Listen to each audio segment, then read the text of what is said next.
you will use the name of Jesus and miracles, signs and wonders will happen in your hand. ദൈവം പ്രവർത്തിച്ചോളും എന്ന് പറഞ്ഞ് കാത്ത സമയം കളയല്ല, മറിച്ച് ആ പ്രവർത്തിക്കേണ്ട ദൈവം യേശു എൻ്റെ അകത്തുണ്ടെന്ന് വിശ്വസിച്ച് എന്നിലെ കൃപ ജ്വലിപ്പിച്ച് ഞാൻ എഴുന്നേൽക്കുമ്പോൾ ദൈവ പ്രവൃത്തി കാണാം. This is like the 10 virgins.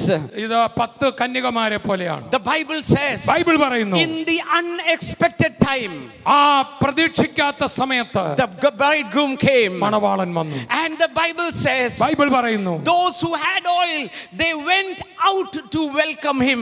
They who were connected with God, who knew that he who has said will come. എണ്ണ കയ്യിലുണ്ടായിരുന്ന 5 കന്യകമാർ അവർ മണവാളന്റെ ആർപ്പുവിളി കേട്ടപ്പോൾ അതേ കണക്റ്റഡ് ആയിരുന്നവർ ചാടി വെളിയിൽ ചെന്നു.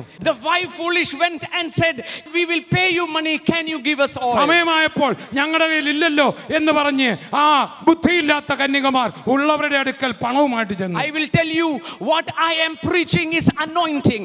What I am preaching is the fire of God, which you cannot buy.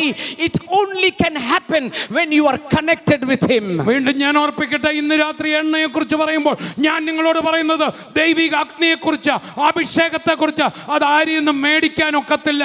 Connected ആയ മക്കളുടെ മേൽ നിറഞ്ഞ് കവിഞ്ഞ് ജ്വലിപ്പിക്കേണ്ടതാണ്. Hallelujah. ഹല്ലേലൂയ.